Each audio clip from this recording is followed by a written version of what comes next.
Le plus vous révélez votre douleur, plus les gens peuvent vouloir vous nuire, bien que cela ne se produise pas toujours. Il est courant que certaines personnes prennent plaisir à vous voir souffrir, voire contribuent à aggraver cette situation. Ce comportement sadique et envieux est malheureusement présent chez de nombreuses personnes et peut effectivement entraver votre croissance personnelle dans divers domaines de la vie, que ce soit au travail, dans un cercle d'amis ou même au sein de la famille. Ainsi, apprendre à ne pas montrer votre point faible peut finir par devenir votre point fort. Imaginez-vous comme un arbre au milieu d'une tempête. Les feuilles peuvent flotter et les branches peuvent onduler, mais le tronc reste solide, profondément enraciné dans la terre.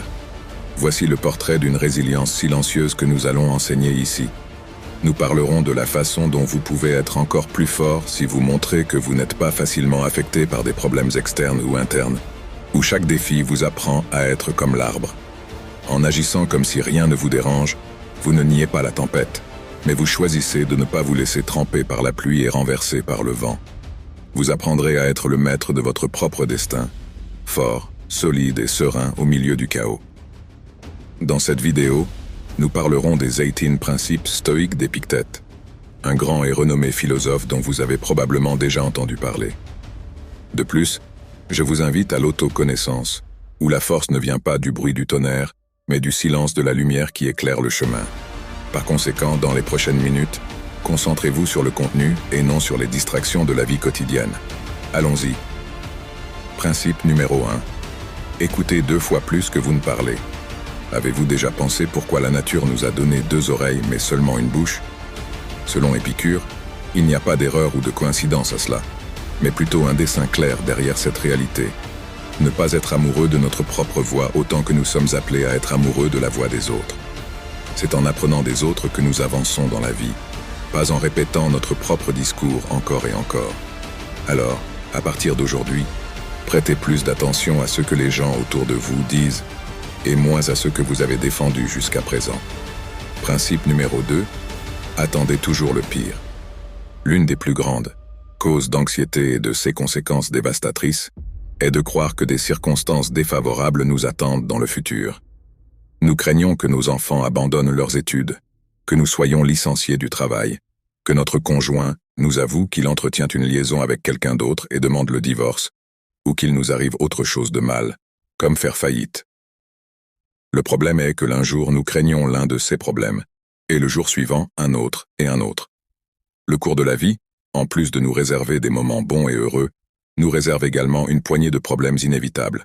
Par conséquent, nous vivons dans un stress permanent causé par différents stimuli chaque jour. C'est là qu'intervient Épicure, car sa proposition est aussi drastique qu'efficace. Imaginez que toutes ces choses que vous craignez tant se sont déjà produites. De cette façon, votre esprit développera des stratégies de gestion pour avancer la tête haute. Principe numéro 3. Préparez-vous à échouer, car c'est le seul moyen de progresser. Nous faisons l'impossible pour ne pas être considérés comme des fous, mais Épicure a un autre point de vue là-dessus. Selon sa philosophie, l'une des meilleures choses qui puissent vous arriver est d'être considéré comme un tel. C'est le moyen pour vous de vraiment vous améliorer professionnellement et personnellement également. Le philosophe stoïque nous rappelle que le dépassement de soi n'est pas le produit d'une réaction spontanée, mais le résultat d'un long chemin de tâtonnement. C'est à travers l'erreur que nous pouvons polir ce qui nous éloigne de l'excellence. Principe numéro 4. Soyez conscients des dangers de la fortune. Cette richesse que nous désirons apporte avec elle une stigmatisation dont peu de personnes peuvent se libérer. Et il ne s'agit pas seulement des personnes qui émergeront de nulle part pour bénéficier de notre fortune, en prétendant une amitié qu'ils n'éprouvent pas pour nous. L'argent a la capacité de transformer les gens, et il n'est pas nécessaire que cela soit meilleur. Une fois que nous sommes possesseurs de cette ressource très convoitée, nous venons à posséder quelque chose que jusqu'alors nous ne savions pas posséder, et c'est à partir de ce moment que notre esprit peut commencer à se corrompre face à la perte des valeurs morales. Principe numéro 5. Ne pas s'accrocher à un seul espoir. Heureusement, nous sommes des êtres enclins à pratiquer la diversité, c'est-à-dire qu'il n'y a aucune raison de placer tous nos espoirs dans un seul rêve, car cela pourrait être dévastateur en cas d'échec. Par conséquent, Épictète nous encourage à poursuivre de nombreux rêves, car cela augmente exponentiellement nos chances de succès. Principe numéro 6. Rappelez-vous toujours que la mort nous attend à la fin du chemin.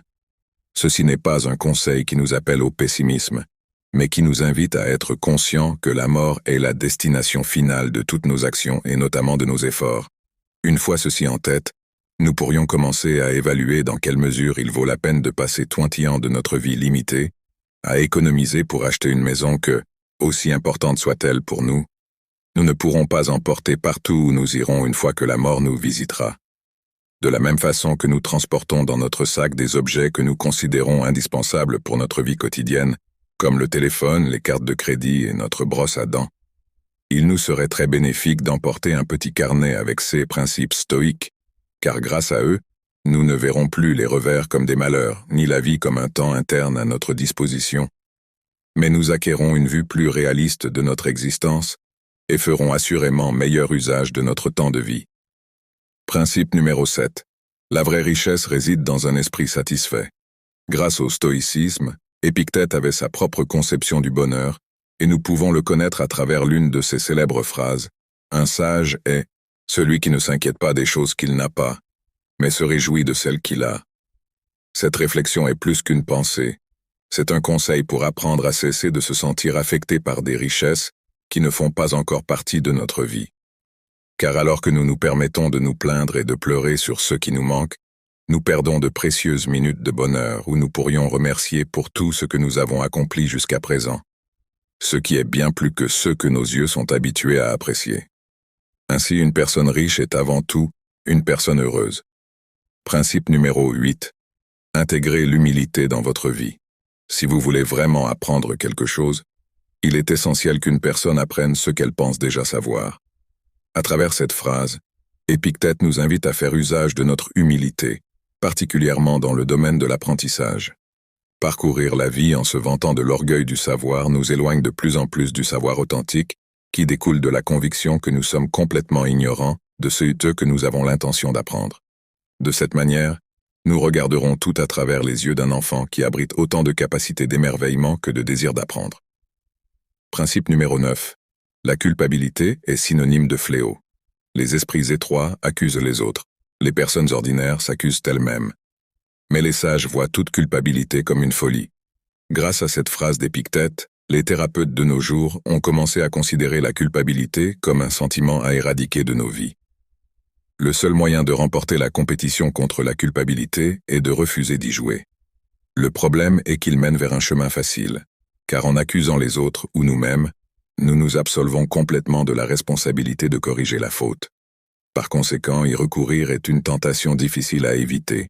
Seuls ceux animés d'une ferme détermination à surmonter sont capables d'éviter la culpabilité, tout en parvenant toujours à assumer la responsabilité de leurs actions. Principe numéro 10. Faites alliance avec des personnes gagnantes. Il est curieux de voir comment quand quelqu'un éternue à côté de nous, nous nous écartons immédiatement envahis par la peur qu'il ne nous infecte. Cependant, nous ne sommes pas si prudents pour éviter l'un des contagions les plus létales auxquelles nous sommes exposés quotidiennement. Épictète nous a laissé un sage conseil à ce sujet. Entourons-nous de personnes qui nous poussent à donner le meilleur de nous-mêmes, car le comportement des gens influence grandement notre état d'esprit. Il y a des gens qui nous drainent, principe numéro 11. N'oubliez jamais que vos réactions forgent votre destin. Nous ne devrions pas prendre nos réactions à la légère, car elles marquent indéniablement notre succès ou notre échec, et Épictète était très catégorique à ce sujet. Il nous a enseigné que nous n'avons pas la possibilité de choisir ce qui se produit, mais comment le gérer. Le malheur peut frapper n'importe lequel d'entre nous, mais c'est ce que nous faisons à partir de son arrivée qui fera la différence à partir de ce moment-là. Pour certaines personnes, un divorce signifie entrer dans le monde de la dépression et de la victimisation, alors que pour Épictète, c'est une opportunité en or pour commencer sur le chemin de la connaissance de soi. Rappelez-vous que votre vie n'est pas ce qui vous arrive, mais ce que vous en faites. Principe numéro 12. Remplissez toujours votre devoir. Chacun de nous a un rôle dans la société et dans le monde, et le soleil n'a pas besoin de louanges ou d'enchantements pour se lever chaque matin, mais il le fait chaque jour, et c'est définitif. Ainsi, tout comme chaque partie de la nature accomplit son rôle, nous devons remplir nos obligations. Si nous attendons des plaisirs ou des éloges pour faire notre travail, nous faisons défaut à la fois à l'environnement auquel nous appartenons et à nous-mêmes. Si nous connaissons notre tâche et sommes conscients que d'autres personnes en dépendent, c'est notre devoir moral de l'accomplir sans attendre que quiconque nous le rappelle. Principe numéro 13. Ne détestez pas ceux qui vous haïssent, ignorez-les simplement. Vous êtes bien plus grand et totalement supérieur à celui qui vous critique, méprise et discrimine, donc ne perdez pas votre précieux temps à haïr cette personne, car elle ne mérite même pas d'être présente dans vos pensées. Nous sommes encouragés à ne pas craindre les personnes qui vous font du mal, car ce bruit représente une tentative regrettable de vous nuire. Ignorez-le et devenez immunisé contre lui. Principe numéro 14. Misez sur la simplicité. Pourquoi vivre dans la frugalité si de nos jours nous avons la possibilité de nous entourer de toutes sortes de luxe? La réponse est bien plus simple et logique que vous ne le pensez. Parce que la richesse ne se maintient pas d'elle-même, mais nécessite de l'engagement et beaucoup d'énergie quotidienne pour pouvoir préserver ce système de luxe et de richesse. En revanche, lorsque nous optons pour un style de vie simple, nous cessons d'être assujettis à la pression de devoir respecter les échéances des factures, des prêts et des cartes de crédit. Principe numéro 15. Lorsque vous permettez aux commentaires et aux attitudes des autres de vous déranger, vous abandonnez le contrôle de votre vie. Toute personne capable de vous mettre en colère devient votre maître. Cependant, cette personne ne peut vous rendre en colère que si vous vous permettez d'être troublé par elle. Épictète nous fait comprendre qu'il existe en nous de nombreux leviers, et certains nous mènent au bonheur tandis que d'autres nous conduisent directement à la ruine émotionnelle. C'est précisément ce dernier levier,